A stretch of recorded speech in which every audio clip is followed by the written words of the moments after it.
오늘 이제 11절 말씀이죠. 10절까지 지난번에 상고를 했습니다. 사람이 마음으로 믿어 의에 이르고 입으로 시인하여 구원에 이르느니라.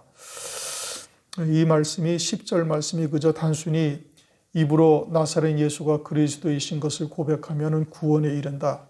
이게 단순한 그런 의미가 전혀 아닌 겁니다.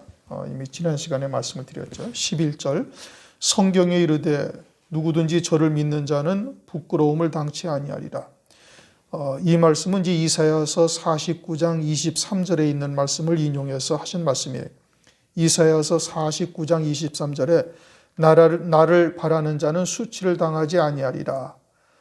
그래서 그리스도를 믿는 자, 예수 그리스도를 믿는 자는 부끄러움을 당하지 아니하리라. 이렇게 이제 인용해서 말씀을 하고 있죠. 그런데 수치를 당하지 않는다, 부끄러움을 당하지 않는다라는 의미는 지옥에 가는 자에게는 해당 사항이 없는 겁니다.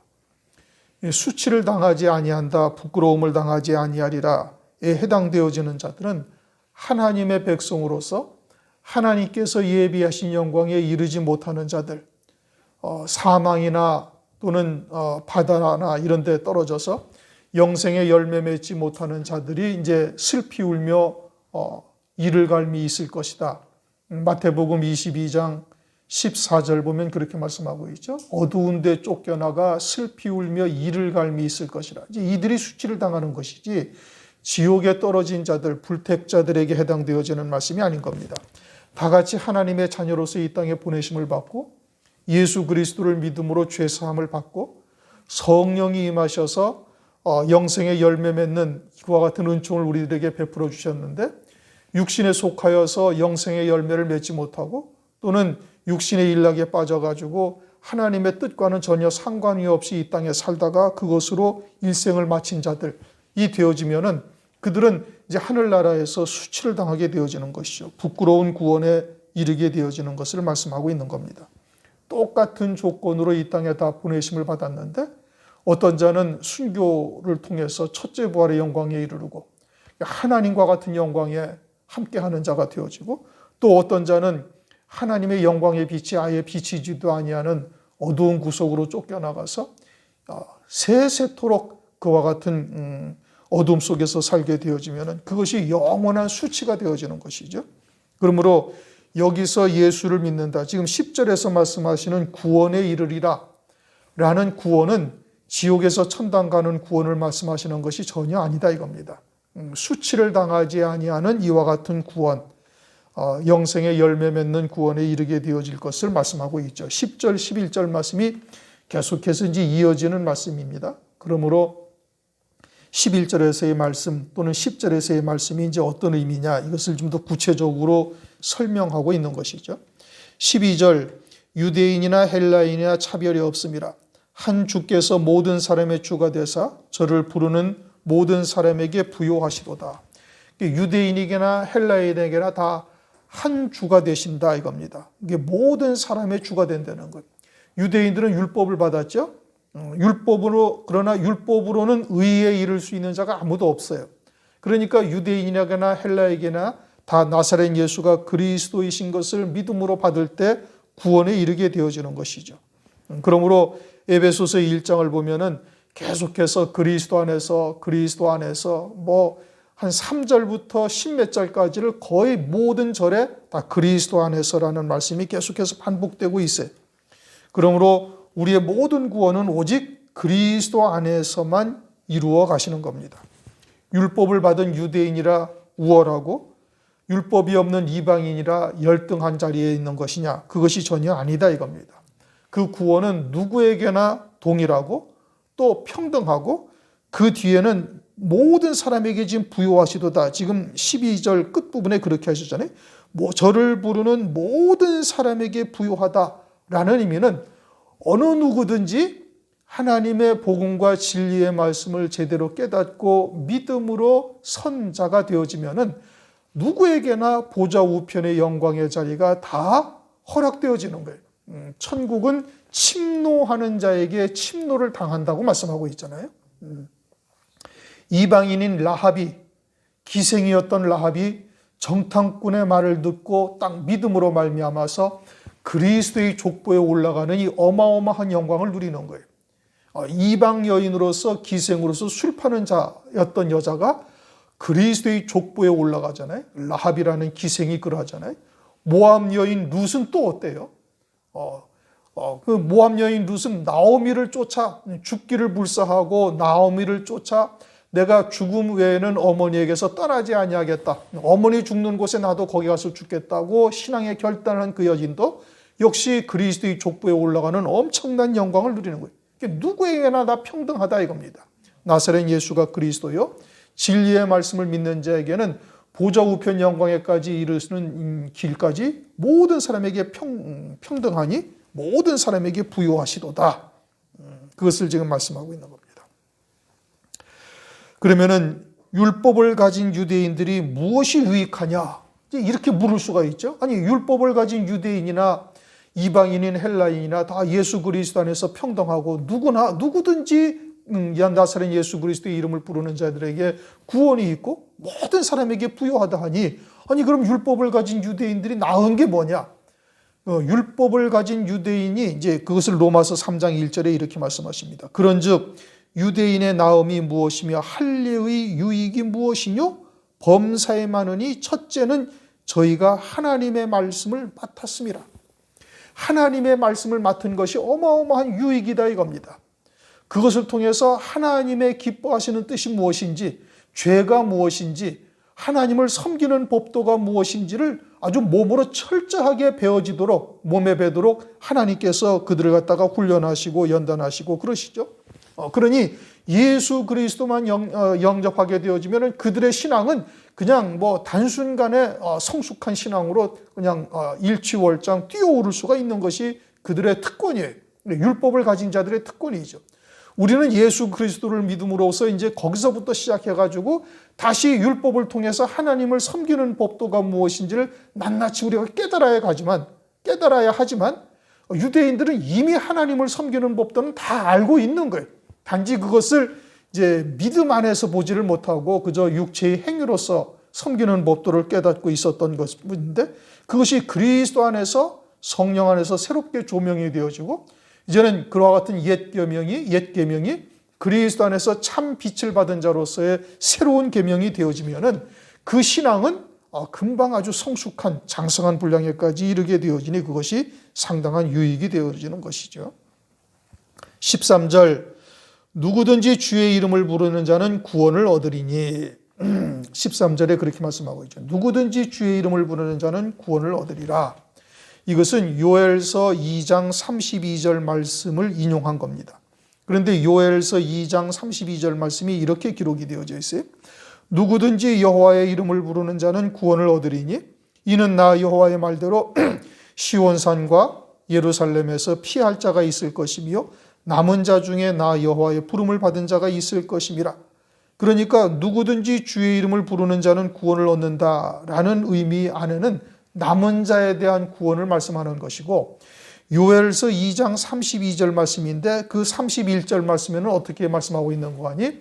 여호와의 크고 두려운 날이 이르기 전에 하면서 이제 말씀이 시작이 돼요.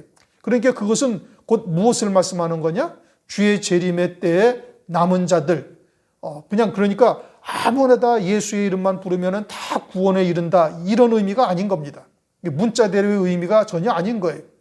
하나님의 백성들 가운데 남은 자들이 참으로 그리스도가 누구신지를 바르게 깨닫고 그와 같은 그리스도의 이름을 부르는 자가 되어지면 그들은 구원을 얻게 되어질 것을 말씀하고 있는 것이죠. 그냥 문자대로 누구든지 주의 이름을 부르는 자는 구원을 얻으리라. 이제 앞서서 지금 10절에서도 그렇게 말씀하고 있잖아요. 사람이 마음으로 믿어 의에 이르고 입으로 시인하여 구원에 이르느니라. 이 구원이 지옥에서 천당 가는 구원을 의미하는 것이 아니다 이겁니다. 이 구원이라는 것은 하나님이 예비하신 영광에 온전하게 이르게 되어지는 이 구원을 말하는 거예요. 영생의 열매 맺는 자가 되어져서 하나님 보좌 우편 영광 중에 이르게 되어진다든지 그와 같이 영생의 열매를 맺어서 온전한 구원에 이르는 것을 말하는 것이고 13절의 구원도 역시 마찬가지를 말하는 겁니다. 누구든지 주의 이름을 부르는 자는 구원을 얻으리라. 왜 그러냐? 이 말씀을 인용한 구절이 요엘서 2장 32절인데 이것은 말세에 말세에 주의 종들에게 내 영을 부어주리라 하신 말씀에 이어서 이어진 말씀이니 이 마지막 환란의 때에 주의 재림의 때에 구원받을 자들, 그들은 남은 자들이죠. 그들에 대한 말씀인 거예요. 물론 이제 문자적인 의미로서 유대인들이 예수를 그리스도로 영접하면은 그러면 구원을 얻는다. 그것도 말이 되죠. 또 예수를 믿는 자들 가운데 또 예수의 구원, 즉 온전한 구원에 이르기 위해서 하나님의 진리의 말씀을 깨닫는 자가 되어지면 그와 같은 구원에 이를 것도 역시 말씀하고 있는 겁니다. 그러나 이 말씀의 본질적인 뜻은 무엇이냐? 남은 자에 대한 구원을 말씀하는 것이요. 이 마지막 때 하나님께 그와 같은 남은 자들이 되어져서 그들이 온전한 구원에 이를 것을 말씀하는 거예요. 그것은 유대인이든지 헬라이든지 차별이 없으시다. 14절 그런즉 믿지 아니하는 일을 어찌 부르리요? 저희가 믿지 아니하는 일을 어찌 부르리요? 듣지 못한 일을 어찌 믿으리요? 전파하는 자가 없이 들으리요? 그러니까 주님의 이름을 부르기 위해서는 믿어야 부를 수가 있죠. 그분이 그리스도이신 것을 복음과 진리의 말씀을 통해서 그분을 깨닫고 믿어야 부를 수가 있는 것이고, 그렇게 믿지도 아니하는데 주님의 이름을 부를 수는 없는 것이죠. 그러니 믿어야 부를 수가 있는 것이고, 그 믿음이라는 것은 복음과 진리의 말씀을 통해서 주님이 누구신지를 바르게 깨닫고 부를 때에 구원을 얻을 수가 있는 거예요. 또 믿기 위해서는 그러한 하나님의 말씀을 들어야 되는 것이죠. 믿음은 들음에서 나는 거예요. 그러니 듣지 못한 이가 어찌 믿을 수가 있겠는가? 또 듣기 위해서는 전파하는 자가 있어야만 되는 겁니다. 전파하지 아니하는데 어찌 들을 수가 있겠어요? 이게 전파하는 자가 있어야 들을 수가 있는 것이죠. 그래서 15절 보내심을 받지 아니하였으면 어찌 전파하리요? 기록된 바 아름답도다 좋은 소식을 전하는 자들의 발의함과 같으니라. 그리고 이제 전파하는 자는 또한 보내심을 받아야 가서 전하게 되죠. 보내심을 받지 아니하면 어찌 가서 전파할 수가 있겠습니까? 그러므로 하나님께로부터 그렇게 보내심을 받은 자들이 있죠. 사도행전 1장 8절 오직 성령이 너희에게 임하시면 너희가 권능을 받고 예루살렘과 온 유대와 사마리아 땅끝까지 이르러 내 증인이 되리라.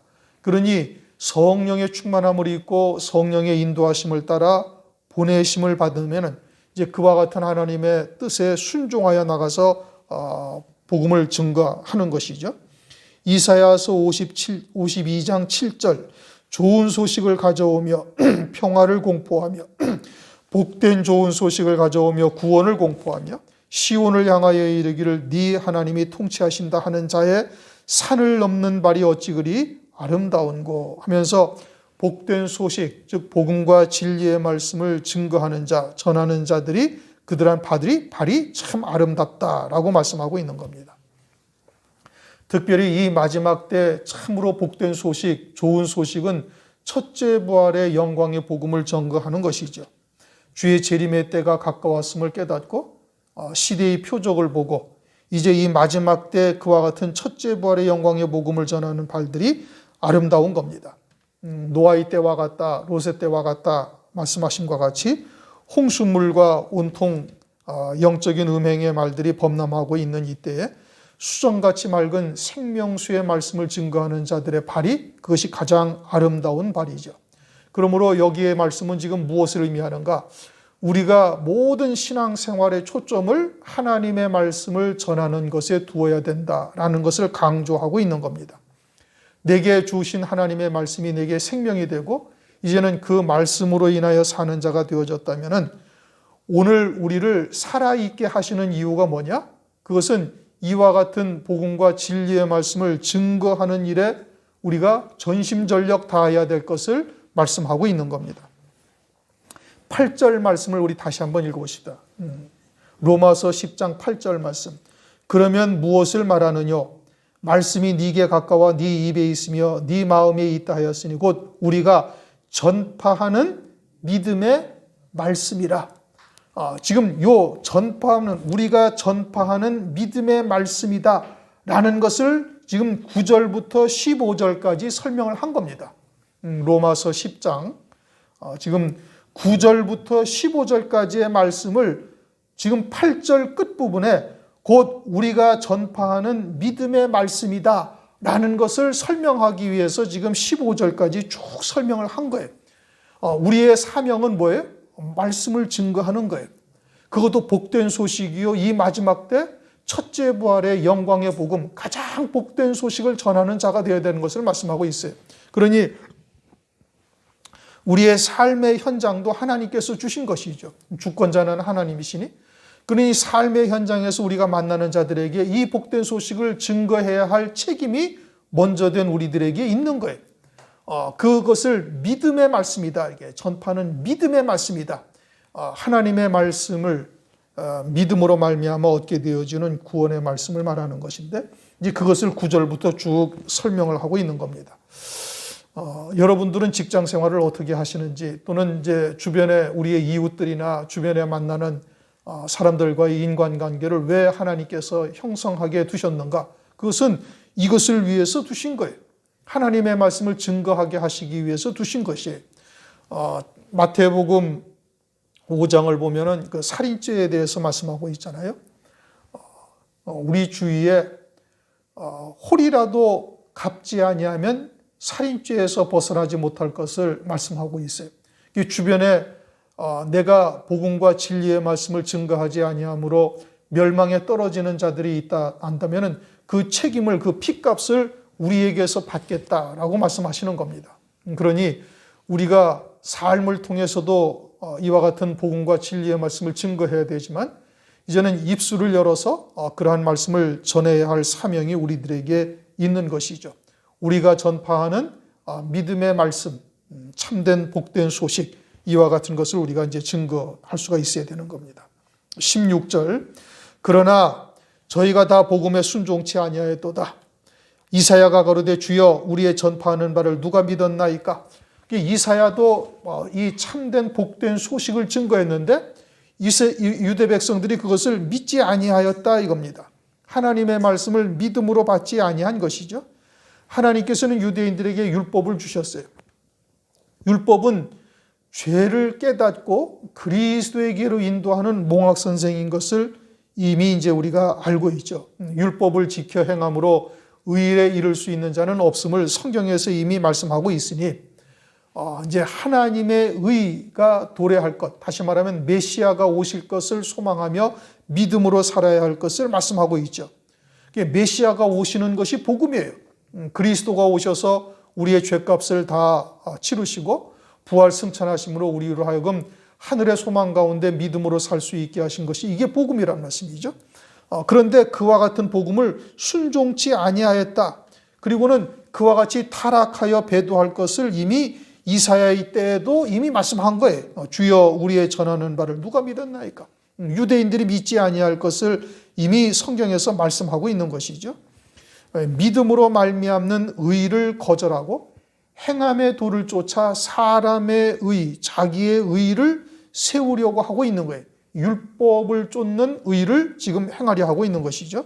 그런데 유대인들, 이사야 당시의 유대인들만 그러는 것이 아니라 예수님의 때에도 유대인들이 또 똑같은 일을 다시 이제 행하고 있는 겁니다.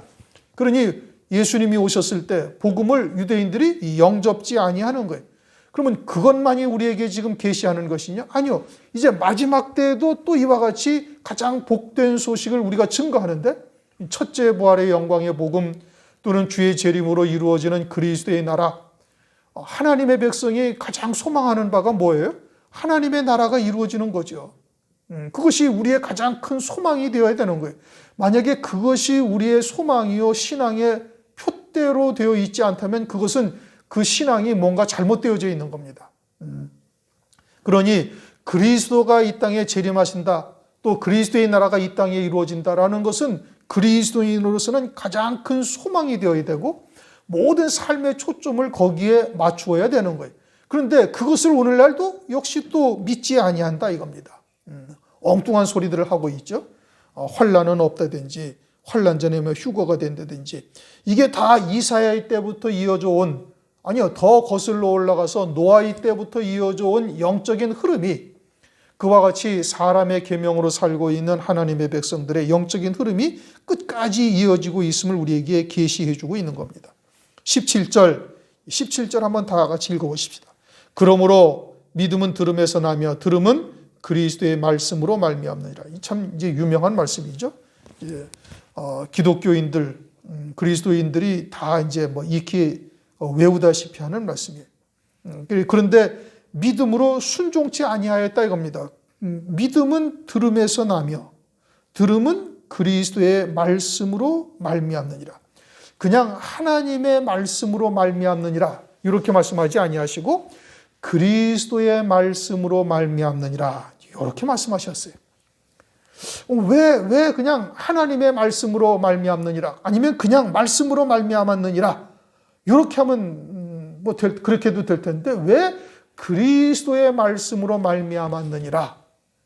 그리스도의 말씀으로 말미암은 말씀만이 믿음을 우리에게 자라게 하고 그러한 말씀을 들을 때 믿음으로 하나님의 말씀이 역사한다 이제 이런 의미죠. 그런데 그리스도의 말씀, 그리스도라는 것은 기름 부음 받은 자라는 뜻입니다. 그리스도라는 의미가 기름 부음 받은 자의 말씀. 그러니까 기름 부음 받은 자의 말씀은 기름 부음 받은 자에 의해서 해석이 되어지는 거예요. 그렇죠? 사람의 하는 말은 사람의 이성과 또는 세상의 이치나 이런 것으로 해석을 할 수가 있어요.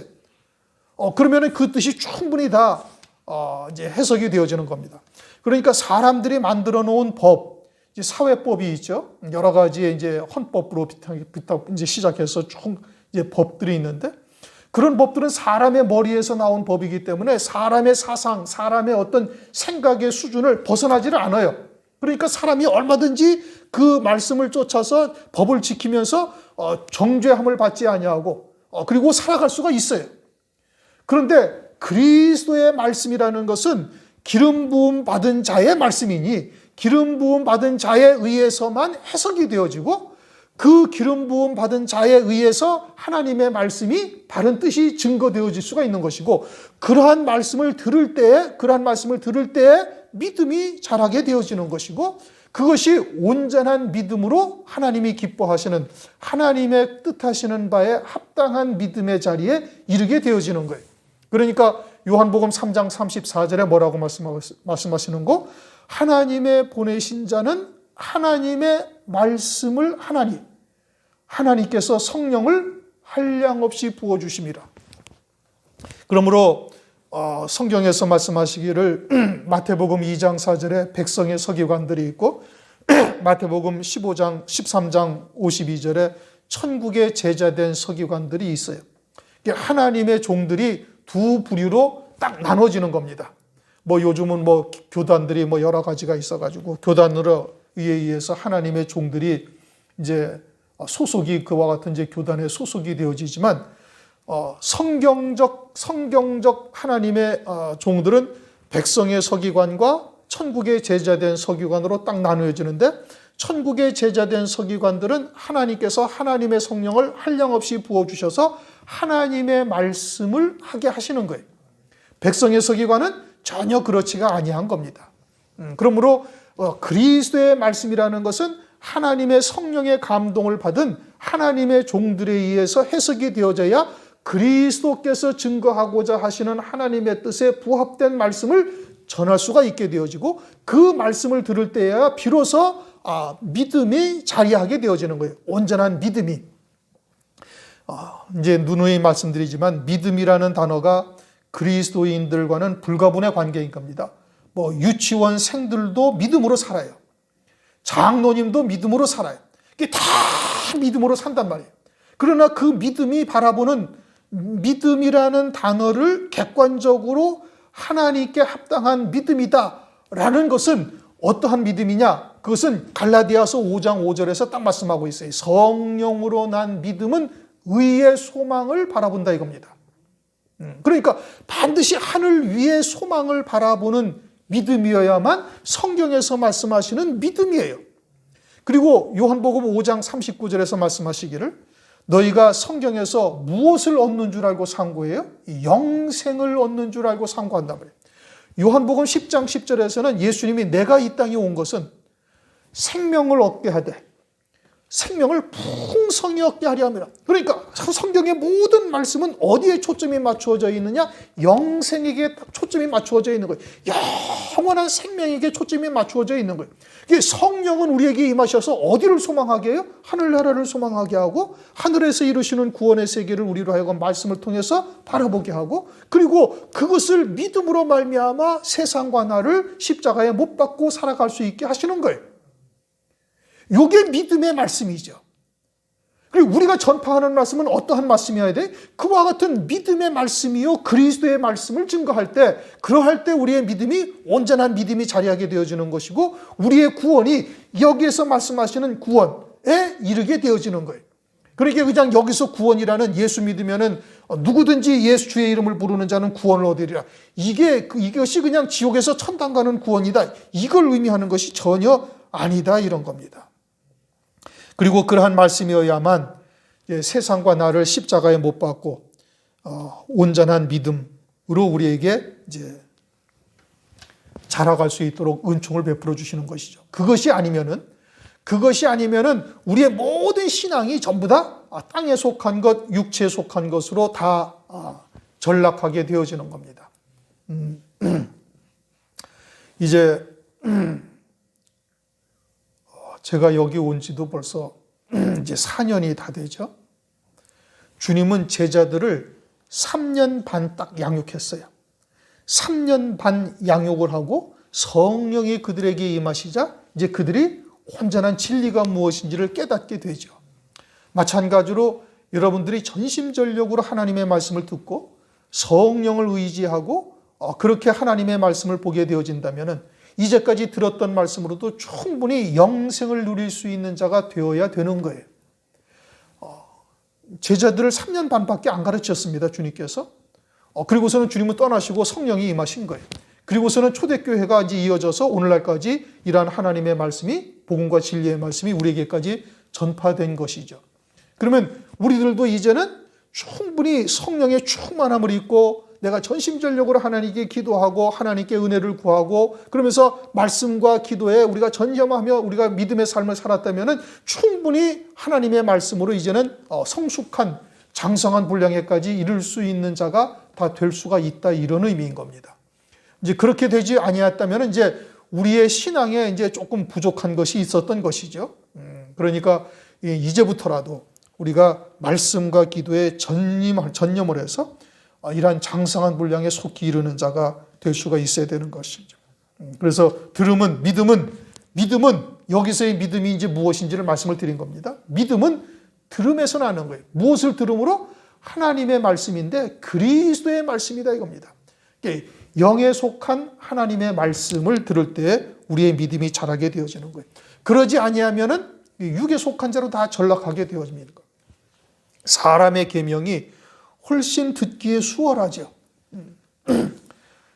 그와 같은 사람의 계명을 쫓게 되어지면은 누누이 강조하는 말씀이지만 우리는 혈육, 원죄에 있는 혈육의 몸을 입고 있으므로 땅과 아주 친화적이고 틈만 나면은 앉고 싶고 앉으면은 눕고 싶고 누우면은 자고 싶은 것이 속성인 거예요.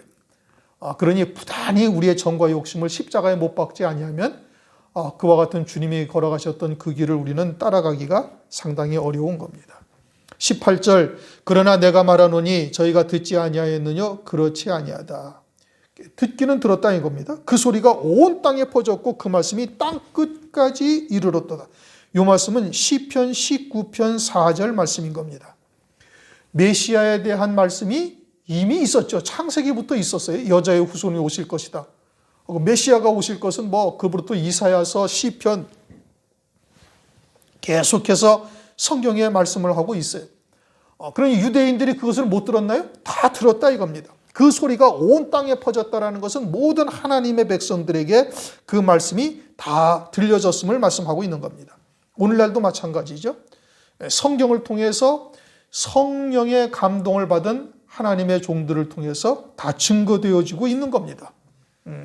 자신들이 하나님 앞에 정말 진솔한 마음을 가지고 하나님 앞에 진리가 무엇인지, 정말 수정 같은 생명수의 말씀이 무엇인지 하나님께 부르짖어 구한다면 하나님이 얼마나 기뻐하시고 그들을 반드시 그와 같은 진리의 교회로 반드시 인도하실 겁니다.